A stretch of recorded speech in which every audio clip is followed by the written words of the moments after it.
Well, good morning, everybody. I hope that you're all well. My name's Ed Morris, and I'm technical manager for a company called Altecnic. We are predominantly a valve manufacturer owned by the Italian Caleffi Group. We are the UK arm of Caleffi. So we want to go through the history of Legion and Legionnaires disease today, and we're trying to put a focus on sort of facilities managers or anybody who may have an interest or have any work to do within the Legionella world. And we want to try and give a little bit of a focus on the history of Legionella, where the disease came from, and try and give an understanding from that aspect as well. So some of the points that we're going to cover today, we'll have an introduction to Legionnaires, the history of Legionellosis, the route to infection, what we call the causative chain. That's the sort of series of events that give us the bacteria at the end of it. A couple of case studies, so some high-profile case studies or cases that have arisen over the years. A bit about the legislation and guidance. So we know what drives us, where do we get our information from, where do we take our guidance from. Legionellosis within hot and cold water services, so how it grows and how it develops within different water systems. I'm gonna have a little bit of a conclusion. There is also an open Q&A session at the end, so if you do have a question, if you leave those in the comment section, and my colleague Helen, who's also on the side of the call, she will read those questions out at the end, and I'll do my best to answer those questions for you. So if we take a look, so I have an introduction. So introduction to Legionellosis include Legionnaires disease. So it was first identified after an outbreak of pneumonia amongst American service veterans attending a convention in Philadelphia back in 1976. I was always under the impression that Legionella or Legionnaires was a very, very old sort of illness and disease, but 1976 is not really that old, really. But it was identified at a convention back in Philadelphia. The causative organism was subsequently called Legionella pneumophila. That's the sort of the scientific term that it's called, and that's sort of under a microscope how the bacteria breaks down and how it looks. So Legionella pneumophila is what we're going to talk about today, but it originally came from this convention back in Philadelphia in 1976, and the Legionnaires or the Legionella name comes from the fact that they were American servicemen or from the American Legion of Servicemen. So that's where the name came from. So bit of facts and figures, there's sort of different conflicting figures that go around sort of Legionnaires, and it's can sometimes be misdiagnosed. The way they test for it isn't always necessarily, they don't test for Legionella, but we would lead to between 250 and 400 cases reported annually. That can be higher, I say, but we don't always test for Legionnaires. And it can account for 2% of primary pneumonia cases. There's a lot of similarities between the COVID outbreaks that we look at and the symptoms of Legionella, which we'll look at a little bit later on. So there is sort of different fluctuating numbers between what the cases are. In the United States, a lot higher, so between 10 and 11,000 cases annually that require hospital treatment as a minimum. So these people are hospitalised through illness, which is caused by the disease of Legionella. So we're going to take a look at now of what we call the causative chain. It's a sequence of events that allow the bacteria to grow and allow the bacteria to be prevalent in a water system. So if you are an FM facilities manager, or if you are sort of a contractor or anything to do with it, there is a chain of events that get to us. So it's quite interesting to understand how different systems and how different areas affect the bacterial growth and the rate of growth itself. So the first part of this causative chain is we're going to take a look at the water system. So from there we have the habitat, and that habitat can be sort of various different items. So Legionella are commonly found in both natural and man-made water systems. When we talk about sort of natural water systems, we're talking about where we get sort of collections of water, so maybe some sort of ponds or low-lying lands where water can gather, ponds, lakes, all those sorts of areas. Man-made water systems is what we create. So a building will have a man-made water system. Our water system that we produce, via the water companies, that's obviously a man-made water system as well. So any kind of system where we've got water, the Legionella can start to grow. Now, there are at least 56 species of Legionella and at least 70 serogroups of Legionella pneumophila. There's 3 subgroups of serogroup 1. So we talk, there's a lot of talk in the news at the moment about COVID and about the different strains and how it affects different people. And Legionella is no different. There's so many different species of Legionella, there's so many different serogroups and subgroups that it affects everybody in different ways. So it's important to remember that. And so a lot of the symptoms that we have for Legionella are very similar to what we're seeing with COVID at the moment as well. But Legionella pneumophila is serogroup Rom and a subgroup Pontiac, which has been associated with over 90% of outbreaks of Legionnaires disease. So that's the one that's at the forefront. That's the one they're detecting when they're doing the testing, when they're doing all sorts of research. That's the one that's coming to the forefront, that's giving 90% of the outbreaks of the Legionnaires disease itself. So the habitat, when we talk about the habitat, when we discuss it, we're talking about the water system where this is allowed to grow. A little bit of a snapshot that was taken from some HSE documentation, and it's just about where we've tested for Legionnaires across different buildings. So hotels, so hot and cold water systems. So out of 104 establishments sampled, 53% of those had Legionella traces or had positive traces of Legionella. You may find it higher, and we'll talk later about traces and the strength of Legionella. But what we're talking about here now is just traces of Legionella in the water system itself, and that was hot and cold water systems. Cooling water systems, so out of 9 of those which were sampled within hotels, 67% of those had traces of Legionella as well. Hospitals, so 40 hospitals that took part in the case study, 70% of those were found to again have positive traces of Legionella. Obviously, hospitals are, we have to be very stringent when we work in hospitals that we keep on top of the Legionella. And sometimes, we talk about Legion, we talk about managing the risk, and that's what it's all about. Sometimes it may be that you cannot eradicate it from the system, but you have to correctly manage our risk, as we go forward with the system itself. Again, 13 cooling water systems with 38% of those. Business premises, so if you are an FM manager and if you are looking after premises, whether it be sort of domestic or commercial properties, there's also the risk that sits within there itself. So hot and cold water systems, out of 70 of those testing in businesses, 75% of those were found to have traces. So it's even more important. There's maybe hotels, hospitals, they have sort of regimes in place where where we test for this and we carry out the different kinds of inspections or the flushing regimes for that. Not all necessarily business premises have those in place. We have one here. We have a risk assessment done, then we have a flushing regime that's put in place. But maybe not a lot of business premises understand that, so that's why there is a higher number there when it comes to business premises. Again, cooling water systems, 54% of those were found to have traces. Now, residential, out of the 3 residential ones that were tested, was 67% of those were faced tracing Legionnaires. Slightly different between commercial and domestic, how you test or the rules around testing for Legionella or the way that we manage that risk as well. So something we'll touch on a little bit later on, but that's just a little bit of a snapshot really of the percentage of sort of the Legionella were found within traces within those buildings. It's quite high, but again, we're just talking about traces. We're not talking about anything that can necessarily be massively harmful to people. So the second part of this causative chain is the multiplication. This is where the danger starts to arise now. So the environment that we look at for multiplication, so anything in water temperatures between temperature 37 degrees, the bacteria can survive up to 60 degrees, but they prefer temperatures, it says 20 degrees there, but we're sort of looking low 30s to mid 40s of temperature. That's when the multiplication is at its highest, because that's when it starts to thrive within that window. Anything below 20 degrees, the Legionella will not be killed off, but it will remain dormant. So it's why it's very important to keep your cold water systems as cold as you can. As we then start to increase the temperature, so we start to raise that temperature to 6 degrees and above, we start to then kill off the bacteria. But we have a little chart that shows that later. So the pH of the water, so pH of 6.9, but of anything between 5.5 and 8.1, there will be the environment for it to multiply. Traces of iron in the water, and bacterial, slime and algae and scale. So anywhere where we start to give it something to breed, we want to keep that away from the water system. So for its environment, for it to multiply, we're looking at temperature, we're looking at the condition of the water, and looking at the pH of the water as well. So those are things that we need to monitor if you are testing for your water itself. So we spoke about the temperature, between 35 and 46 degrees is the optimum temperature growth. Below 20 degrees, it will predominantly lie dormant, but still viable. So what we mean by that, if you are keeping water below 20 degrees and there are traces of Legionella within there, if that temperature then starts to rise and starts to become in that bracket between 35 and 46, it will then start to multiply, and the multiplication is where the danger becomes more relevant for us humans.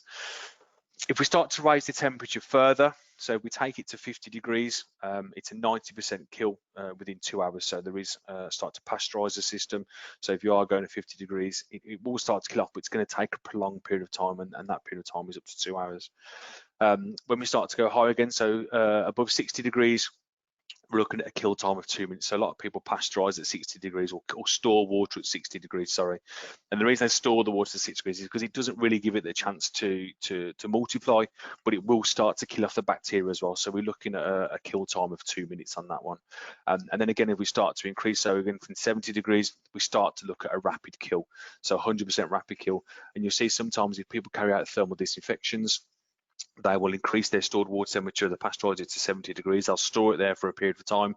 They'll then draw that 70 degree water out through the system, through the outlets, to then start to pasteurize the pipework or to thermally disinfect the pipework to try and kill anything that it brings through on its way through. So I think the important thing to take away from that, if you are looking at your water systems, and it's a very simple thing to remember, that you have to keep your cold water as cold as you can and your hot water as hot as you can. And the bigger that delta, the better, because we're going to control the bacterial growth, whether it be through keeping it dormant or through killing it. But it's very important that we remember those temperatures to work off there. So nutrient sources, so other bacteria, it can start to piggyback off different other bacteria, sorry. So you've got different types of under there. So you've got Protozoa, you've got Pseudomonas, etc. So they're the ones that it can start to multiply from. Slime formation, that's a big one. So if you start to see some water tanks where you've got slime formation on the top, again, you're going to start to have some issues around there. Algae, so in natural habitats, where the sunlight reacts with the water, you start to get the algae growth. It's prime location, it's prime areas for bacterial growth to start to go. So other organisms, we talk about bats, birds, bats, mice, etc. There's a reason for that, and that's when we talking about stored water and the nutrient sources that come around there. So these are some pictures that we shared. They're not made up. This is a cold water storage tank. Obviously, there's no lid on there. You've then got some foul in there with regards to dead animals, etc. You can imagine the bacterial growth that's going to come from those tanks with that bacteria growing within there. And again, a buildup of slime, of algae. Again, this is a stored water tank. I wouldn't want that water passing through any system that I was any part of. So it's very important that we monitor those and we keep those to a minimum. I think it's important that we remember that. Aerosols, which is the third part of this causative chain, an aerosol generation. So when we talk about aerosol generation, we talk about very small, microscopic droplets of water, and these can be produced by cooling or condensing towers. So we see these on the top of a lot of office blocks, so shopping centres, or these big areas where they have these big cooling or condensing towers. That takes it and it gets rid of that condensed water, and that's where we start to generate aerosol generation. So if these aren't maintained correctly, we have huge issues around the Legionella there, and we do see a case to that where a cooling tower was part of a large high profile case when it comes to an outbreak. I think it's important to remember, so if you drink water that contains spores of Legionella, it's not necessarily going to hurt you. It's if you start to inhale the aerosol generation, so any kind of mist or similar that comes from the water that's infected, that's when we start to cause problems for the human ingestion. Humidifiers, so you go to these places such as some of these big aqua parks, some of the sort of holiday parks that we see, where they keep the humidifiers, and they keep in these big tropical centres. They're spraying out a mist. If there's any kind of contamination, that mist, we're putting everybody at risk because we're generating an aerosol that's exposing everybody to that risk. Very simple thing for homeowners or for landlords: taps and showers. If you imagine every time you have a shower, your shower might be set to 40-42 degrees. You turn that shower off, you're producing a dead leg of water, which is optimum sort of area for growth of bacteria. So it's very important that you clean tap showers as frequent as you can, so you get rid of any of that kind of growth that sits around the shower heads, and keep that stagnant water. Don't allow the water to remain stagnant for too long, because it will start to multiply the bacterial growth. Spas, we've all seen them, especially now there's a lot more accessible. Now we have these inflatable spas, etc. If you think, we're storing water at a temperature of anything between 38 and 42 degrees in these spas, there's a huge amount of aerosol generation. You can see the steam coming off, and you can see the water droplets popping on top of the surface. They're all generating an aerosol. There was a case not too far from where we base here in Stafford of a retailer of jacuzzis and spas, where they had a demonstration unit on the front of their shop. because it wasn't necessarily been used by humans, they didn't treat the water, so there was no chemical treatment in there, there was no sort of pasteurization of the water. People were walking past it and people started to fall in. It was traced back to this this jacuzzi or this hot tub where there was an aerosol generation from water that was just stored there constantly at 42 degrees, prime area for the bacterial growth, and people started to become ill. So they are very important. If you do have these sort of spas or jacuzzis, that you treat the water, whether it be chemically or whether you do a thermal pasteurization of the system. When I talk about thermal pasteurization, I'm about raising the temperature to kill off that bacterial growth. So it's very important that we remember that. Fourth part of the causative chain is the inhalation. So this is how we then start to get it into our body. We again, I refer back to COVID, but there's some massive similarities between how the infections or the illnesses are contracted or how they're spread between people. Again, if they say if someone's got COVID, you're necessarily going to give them a kiss or something, you might not catch it, but if it's a sneeze or a cough, you then got more chance of catching it. And that's because there's a different route to infection. So we start about inhalation. We talk about starting to breathe in those dangerous spores or those infected spores of the aerosols. So we start to take it into our lungs, and that's where we start to get infected. You have to remember that Legionella or Legionnaires disease is a respiratory infection. It's going to affect the way you breathe. It's going to affect, the organs that are around your breathing system, which again, what's very similar to COVID. So inhalation, if you are inhaling those spores, that's where it becomes dangerous. Aspiration, slightly different. So we talk about, we all say sometimes you have a drink or have something to eat and you cough because we say it's gone down the wrong hole. That's classed as aspiration. So if you're in an area where there's infected spores and you have that reaction where you have that cough, and you say, oh, it's gone down the wrong way, you're opening up a different part of your airway, and that then can start to ingest the harmful spores as well. So it's another way that it can come around. And intubation as well. And what I mean by intubation, we're talking about cannulas or other parts of the body or other parts of foreign bodies that are put into the human body. I know there has been a couple of cases where, for instance, there was, say, for instance, an RTA or a car crash, and there was the emergency service turned up and someone was put onto a cannula that contained some bacterial growth, and it actually made the person ill from doing it. So intubation is another way of going through. So inhalation, so we breathe in the aerosols. Aspiration, we ingest it that way, or intubation when it's put in for a foreign object into the body which is contaminated. So those are the three main ways that we have the route to infection when it comes to Legionella. And the final part is susceptibility. Obviously, different people are affected in different ways, and the categories of studies show that the most at risk categories, so we're looking at some males, 3-to-1 ratio of males to female. Smokers, obviously we've spoken about it being a respiratory disease, so if you are a smoker, obviously you put your lungs and stuff at risk anyway. So you do become more susceptible to alcoholics.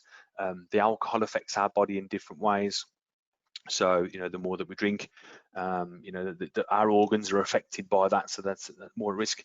Immunosuppressant patients, so people take tablets for immunosuppressant reasons.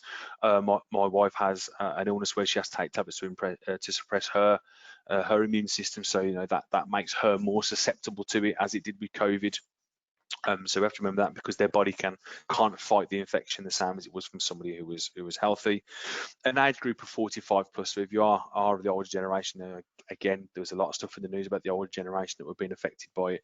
We are sort of looking at an age of 45 plus when it comes to the affection of those. So those are what we look at as the most susceptible people, or the most at-risk categories of where those are. So, and that then gives us our 5-link causative chain. So the water system, so the system it grows in, the multiplication, the environment it's allowed to grow and multiply in, the aerosol generation, so where we can inhale it, where we start to get it.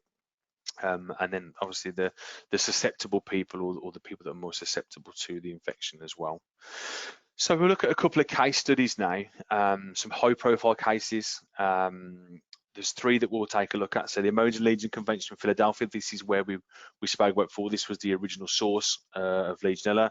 Stafford General Hospital, again, not too far from where we are here. In fact, 5 minutes down the road, there was an outbreak there. And also there was a big case, and the biggest one I think at the moment still within the UK, was the case in Barrow-in-Furness. So the American Legion Convention, so the Bellevue, Stratford hosted the 58th State Convention of the American Legion Department of Pennsylvania. That was between the July 21st and July 24th of 1976. In the days that followed the convention, a mystery illness or mystery disease killed 29 participants and gave rise to 180 cases, all of whom spent time in the hotel. So there was a link back to an air regeneration system that was taking those infected spores of water, spreading them around the hotel. People were starting to fall ill. And that's where it all started off. So this is the hotel. The guy at the bottom, he's the guy who actually did all the case studies on it and found out where the disease was from, and started to link everything together and gave it the sort of the case as to where we are today with it. So that was the Legionella Convention. Stafford District General Hospital.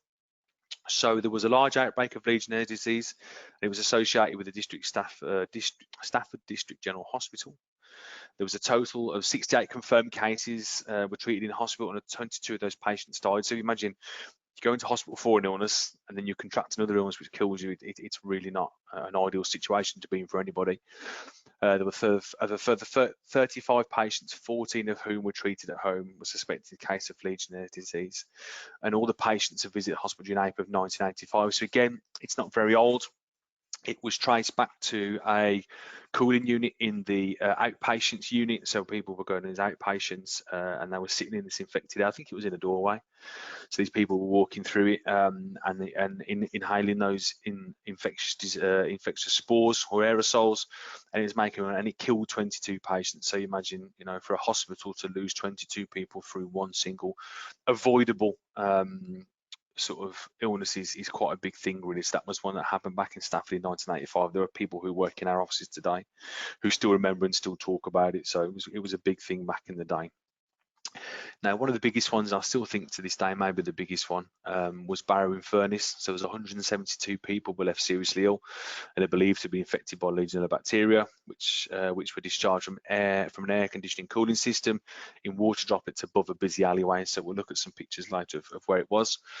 The source of the infection was an air conditioning system at the 4 and 28 Arts Centre in the town, which sprayed infected water droplets into the atmosphere breathing by passers-by. So we've spoken about aerosol generation. We spoke about the dangers around that. That's where we have to be very careful. If you do run a building, or you are looking after a building where we have these outlets, and I'll show you some pictures later so you know what to look out for. You have to make sure that machinery is maintained correctly to keep away from any kind of danger. The police actually charged a local government official with manslaughter over Britain's worst outbreak of Legionnaires disease in a decade. And that was back in 2002. Again, a very recent case. So Cumbria police officials said that Gillian Beckenham, 45, she was a manager in charge of maintenance at Barrow Borough Council, was charged with 7 cases of manslaughter, 1 for each person who died. So that's how serious it can be. It went to a court of law and she was charged with 7 counts of manslaughter. Now, she was in charge of the maintenance of the machinery. She didn't do it properly, which resulted in people dying, and she was the person who was held responsible for that. So if you are in charge of buildings, you are in charge of systems, please ensure that you understand what you're doing, understand the machinery you've got, understand how it can be affected, get a risk assessment done and look into it and go from there. So you're not causing any harm to anybody. There are specialist companies out there that will help you with risk assessments and point you in the right direction. Little bit of sort of headlines around it. So it'd be make front page news. Back in the day, back in 2002. And as we look, we spoke about the area where it happened. We can see here, this is the side of the building. So this is the alleyway, multi-story car park leading to the town centre. You can see here we've got some build up on the side of the building. So we've spoke before about the algae generation, or the algae growth allows the bacteria to grow. We can see exactly here where the faulty bits of kit were, because we started to get that slime growth on the side of the building. Again, these are the vents here off the cooling tower. This is the said tower that was the source of the infection. So this wasn't maintained properly, so this is where we start to get this growth. And you can imagine, if we go back, when people are walking down here innocently, going about their daily business, the infected spores, the aerosol generation is falling down to where they're walking. There's not really any air movement because of an alleyway. People are just breathing it in as they walk through. Very deadly, very dangerous, as we've seen there, and it did result in charges by a court of law. So it's very important that we stay on top of what it is that we're doing when it comes to plant maintenance.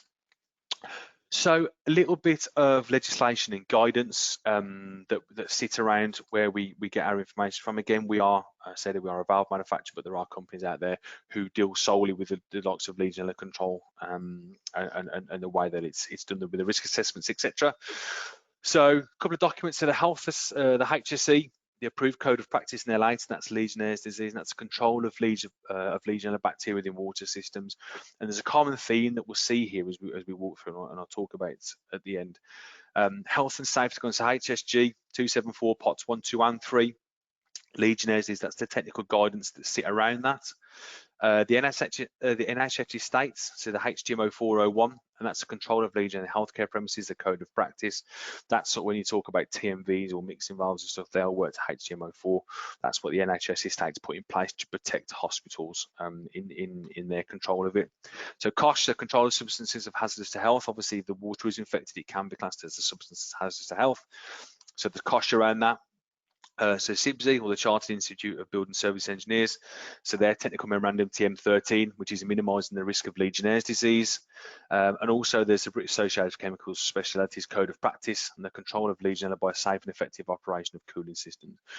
So what we look at here, a lot of this is guidance, and it's trying to tell people how to do the right thing to manage the risk. Now, one of the big things that we need to focus on, I think, and you know, for building managers or for people working in this industry, it is about managing the risk. I've said before, you may not necessarily be able to remove it 100% from the system, but what you can do is manage the risk so it's not harmful to people.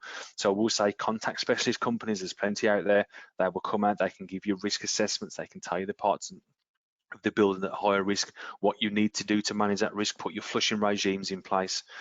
You know, so if you are in doubt, please contact a specialist company. We'll come out and they will do that for you, and give you the guidance that you need when it comes to managing the risk. And again, we are talking about managing the risk, not necessarily always eradicating the risk itself. So L8, the requirements of L8 is identification, assessment of risk. Again, we've just said, get your risk assessments done. Then you've got the management of risk and management responsibilities, training and competence. So once you have got that risk assessment done, do you know how to manage that risk? Have you got the right people in place? Is the right training being done? Are the right competent people in the right areas to be able to do it? Preventing or controlling the risk. Again, you know, we've spoke about that before. So controlling the risk as best you can. There's some guidance in there. Record keeping, massive thing there. Make sure you keep all your records up to date. If you are carrying out any kind of flushing, you know, we do weekly, monthly, quarterly, 6 monthly, and 12 monthly flushes. Some of it is just a standard flush. Some of it is temperature taking. Some of it we do here is thermal purging, so we'll raise the water temperatures in the hot systems to pull hot water through to carry out thermal disinfections. Other routes of chemicals, I know a lot of people use silver oxide or chlorine, whatever it may be, to treat the systems, but there's different ways of doing it. But you know, you have to make sure you keep records of it. Responsibility of manufacturers, importers, suppliers, and installers. We fall under that bracket. You know, as a manufacturer, we manufacture all of our equipment in Italy. So as a manufacturer, we have certain responsibilities put on us. If we are putting valves into a water system, that we are reducing or minimizing the risk of infection. So some practical steps to control the risk. So important to response manager, if you are an FM person, if you are looking after a building, put a responsible person, get somebody at the top of that chain who can be contactable, who is responsible for that risk. We have it with a health and safety manager, but you have to have a responsible manager who's there to manage this risk. Identify and assess the risk. Again, we spoke again, get your risk assessment done, get it on paper, understand your water system.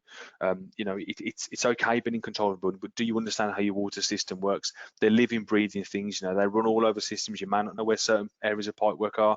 There may be dead legs, all this sort of stuff. You have to understand where that is, and a good risk assessment will give you that information. Prepare a written scheme. So like I say, you know, we do our flushing weekly, quarterly, monthly, etc. And we have a logbook, which records everything that we do. It's signed, it's dated, so we know where we are. Monitor the effect of implementation and procedures. So do some sampling as well. So take a water sample at the start of it, do it every 6 months, whenever it may be, and just monitor the state of the water and make sure we keep it going well. And keep records. A massive thing is keep records of any action, because if you do have any problems, you want traceability of what's been done to the water system, or if a certain person leaves, you want some kind of record to be able to go back and say, okay, X, Y, and Z was done on a certain date. So important that we keep any records of that.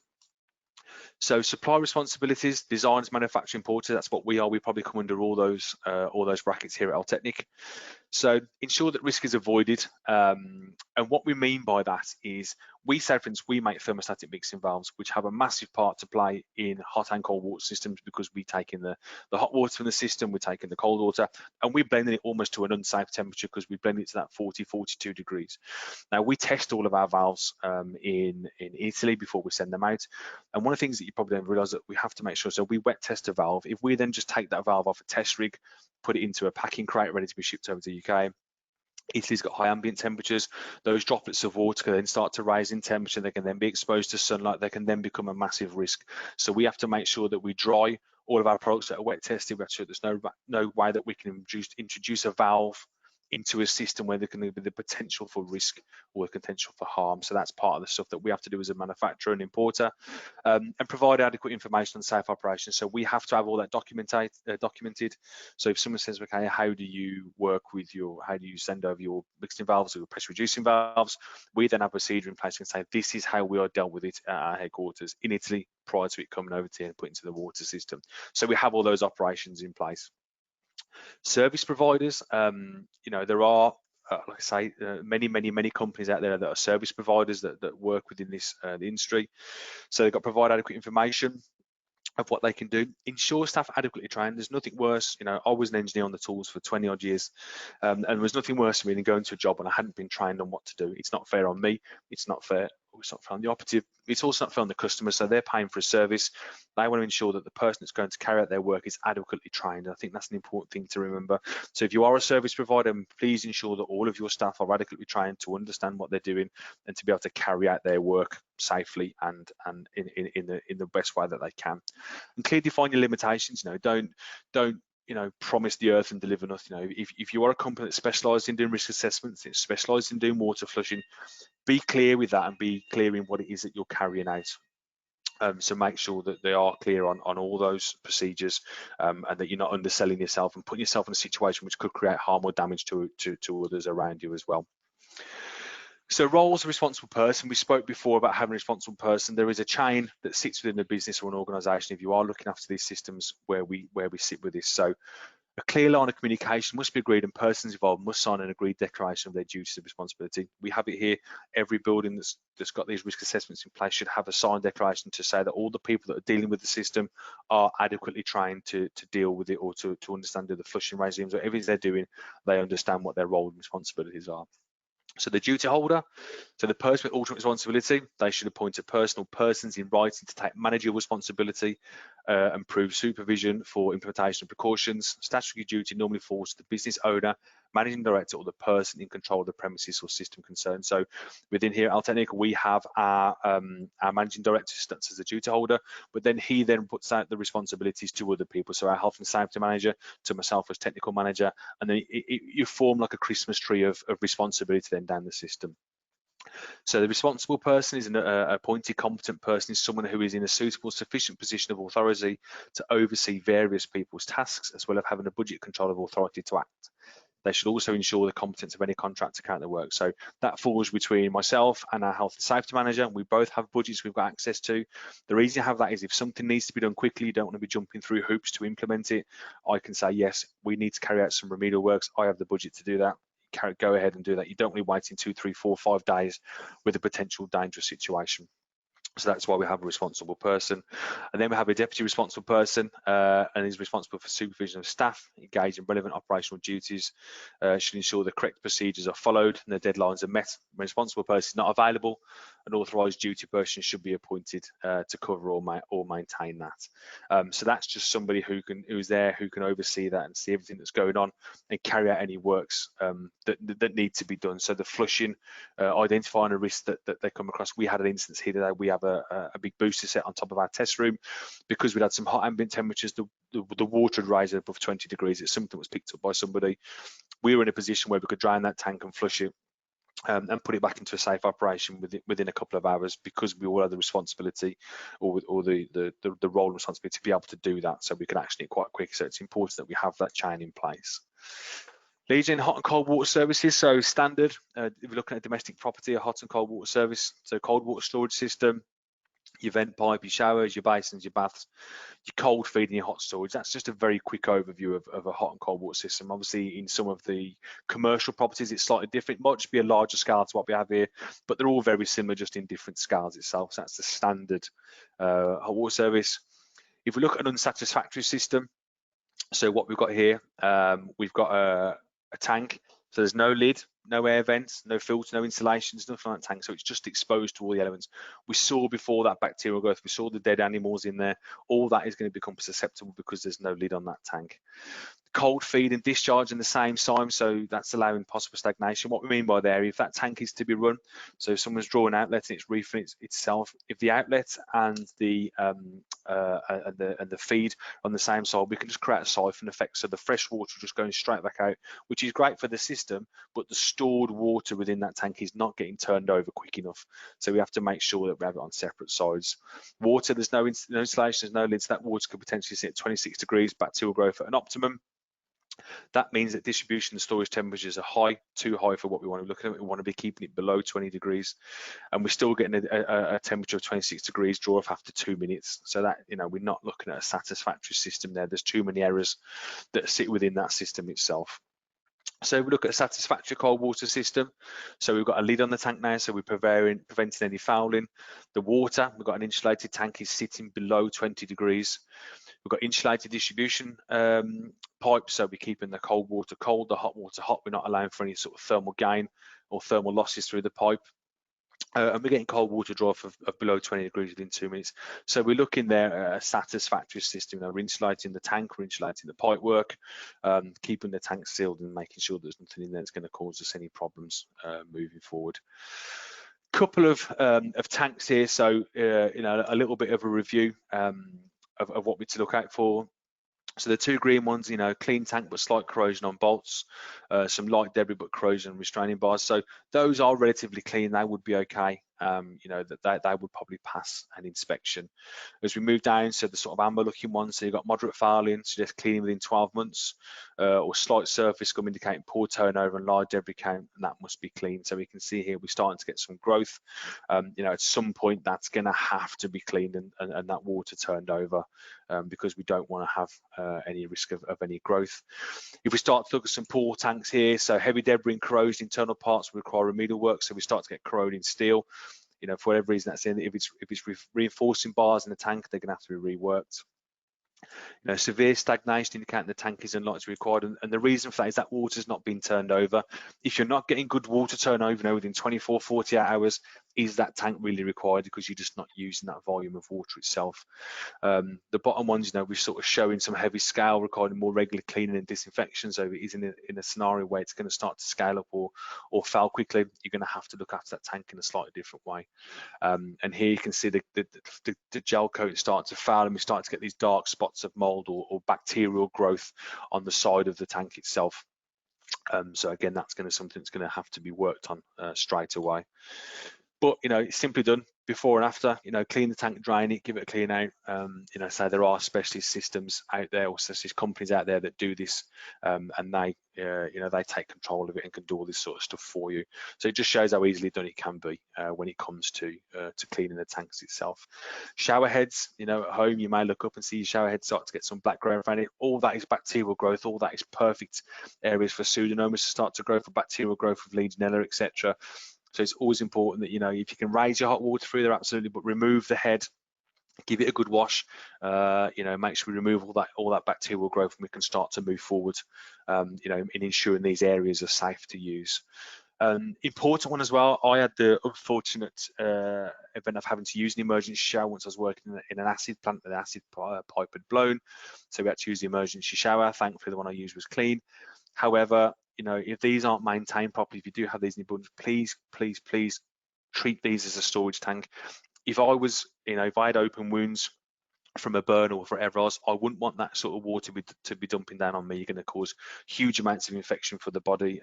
It's just not good. So if you do have any emergency showers, please ensure that you treat these the same as anything else when it comes to your flushing or your cleaning regimes on water tanks. Some of the lower risk water systems, so horizontal clarifiers, so you're not getting the sort of stratification we're getting more turnover of the tank, we can draw water from lower off. Direct fired units, so anywhere we're using instantaneous hot water. So there's no stored water. Combi boiler was, as we well know, so you're generating the heat at source. Plate heat exchangers, we've got thermal separation there, or hydraulic separation, so we're removing the risk there. And instantaneous heaters and electric showers, again, we're reducing the heat at source, which means that we as soon as there's a call for heat it's produced, it's not storing any water. So those are classed as lower risk water systems when it comes to that in the environment itself. So scalding versus Legionella. So it's a requirement of the controlled Legionnosis in the domestic hot water system that hot water is stored at a minimum of 60 degrees. However, hot water temperatures in excess of 50 degrees are considered to increase the risk of scalding the outlet of the use. Obviously, the hotter the water, the more risk we have. What is the solution is a thermostatic control mixing valve or a TMV, and these are recommended to reduce the risk of scalding. It's a standard TMV. That's one that we have here, and what we see here is a thermal override, which we'll talk through shortly. But installation locations, so all hot water outlets have been occupied in open areas of a building, so you're not exposing members of the public to potential harm. Bath showers and wash hand basins in toilets or bathrooms.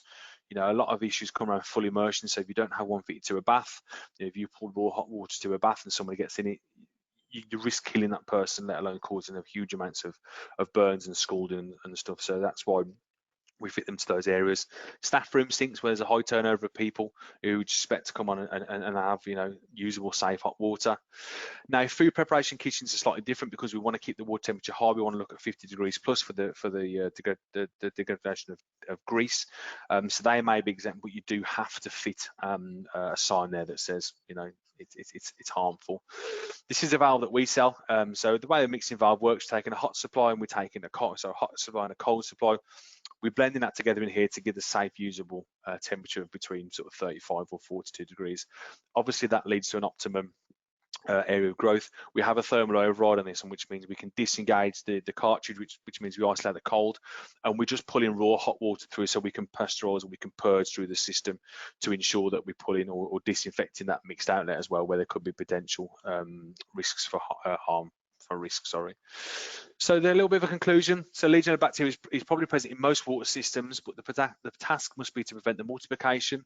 So we've got to keep the temperatures right. We've got to keep the environment right. We want to reduce the amount of aerosol production that we've got. And we want to reduce the inhalation of water droplets which have got any kind of infection to them. So it's very important that we try and manage that as best we can.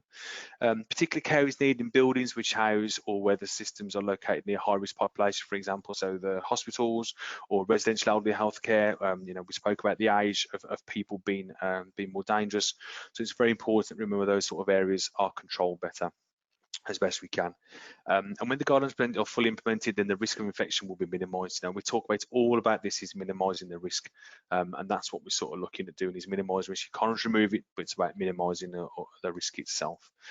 And again, reiterate it: keep cold water cold and keep it moving, and keep hot water hot and keep it moving. The bacteria loves to grow in stagnant water. So if you haven't got turnover of water, there's no water running through, it's prime locations. That we keep that water moving, it won't be able to grow.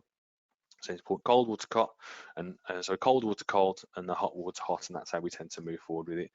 And that is the end of the presentation today. Sorry, it took a little bit longer than it was previously stated.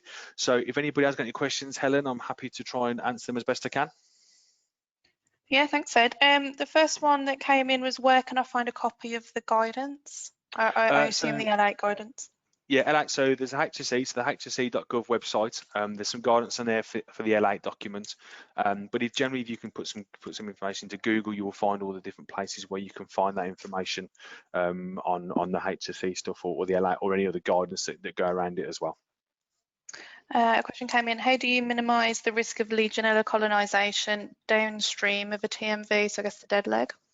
Yeah, so again, we spoke about thermal pasteurisation. So mixed outlets and TMVs can become quite a risky place, because if it's on a sink that's not used very often, you've got water sitting there mid 40 degrees or high 30s, which then start to run. So we either talk about chemical disinfection, so whether the water system is treated with chemicals, or we look at thermal pasteurization or thermal purging. So we looked at the valve that we had in there previously. What that does is it disengages the cold, so we're then pulling through 60 or 70 degree of hot water, so we then start to pasteurize and flush that pipe work through with thermal disinfection. disinfection. So either chemically or with raised temperatures is the best way to do that. Okay, another question. Is there a difference with the risk assessment when a building is a hospital or a care facility over, say, a rugby club or a sports facility? I mean, ultimately, you know, they're obviously, people in care homes and hospitals are more susceptible, but a risk assessment should be carried out on the basis that you're carrying out a risk assessment on a water system, whether it be in a domestic property, a commercial property, or a hospital. There's different ways of managing it when it comes to hospitals and care homes, but what we do have in place is a standard, well, you know, a risk assessment we carried out on the system that's in situ, so we're still looking for the same sort of things. So there shouldn't be a difference, but the way that the risk is managed will be slightly different, but the risk assessment should potentially be the same. Okay, thank you. Can you use one large TMV at the point of hot water distribution? You can. There's a lot of talk about sort of using one single mixing valve to feed multiple outlets. So we talk about like group mixing valves where we talk about showers, or we talk about large buildings that may use one single mixing valve, because we potentially got more dead legs, unsafe temperatures, shall we say. There's certain valves in the market where you can thermal over that. We have one called a Legionmix, which is an electronically controlled valve where you can raise that temperature periodically to purge that system through with hotter water. To kill off any kind of bacterial growth, and obviously there is the chemical disinfection as well. So it can be used, but obviously the way that you manage that risk becomes slightly different, because you're potentially sending water through a building or creating more dead legs at a more dangerous situation. So you can do it, but you just have to make sure the valves that you use are the correct ones. Great, thank you. I've got two more questions. The next one, when completing a risk assessment, what are the key points that require observation? The whole system, really, I think, and again, you know, I'm not a risk assessment specialist. I'm going off the guidance of people that I know that work in the industry and from the training that I've had. But everything should be taken into account when I think a water system is looked at. So you've got things like expansion vessels where there's a potential for stagnant water. Water storage is a massive thing. You know, where's the water storage?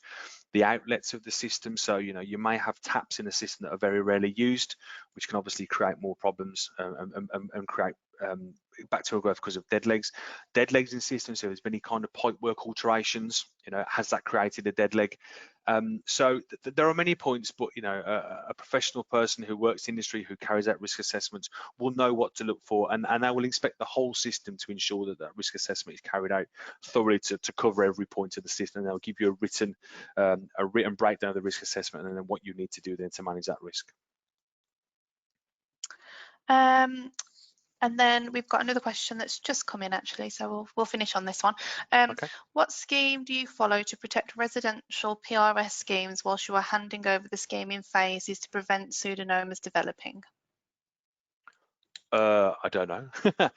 I'd have to find. I mean, I'm guessing they're talking about transitional periods between who are the responsible people, I guess, is what they're talking to, and there will be guidance within the documentation. I know on sort of domestic dwellings it's slightly different to commercial dwellings, but I guess there will be some guidance there. But ultimately, at any point of handover, there should always, if I'm understanding their question correctly, and I apologise if I'm not, there should always be a responsible person through the whole handover period. So from the construction phase through to the water fin, to the water testing, to the handover to the client or the customer, there should always be someone in charge, and they should pass on that responsibility as it goes along. So you're ensuring that at no point are you creating an issue. So sometimes, you know, draining a water system can be more harmful than leaving it full of water, because you're creating even more areas for the bacteria to start to grow.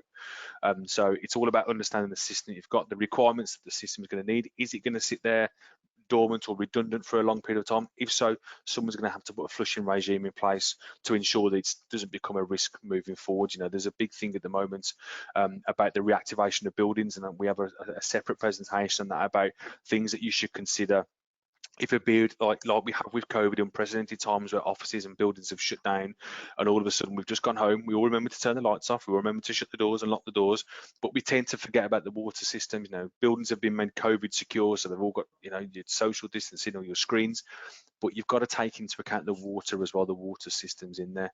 So there should always be a procedure in place that accounts for the water flushing and for the the care of the system, shall we say. So I hope I've understood that question correctly. There should always be a responsible person. If not, contact us outside of this and we'll get some answers away from there as well. Yeah, that's great. Ed, we had some feedback on that answer, so thanks, that helps. So okay. Perfect. one. Okay, I Thank think you very much. we're really over time, so we'll leave it there. Sorry about that. Yeah, okay, perfect. Well, thank you everybody for listening. I hope you find it useful. If you have got any more questions, so you can contact us directly, go over our website and contact us there. So I appreciate your time and thank you very much.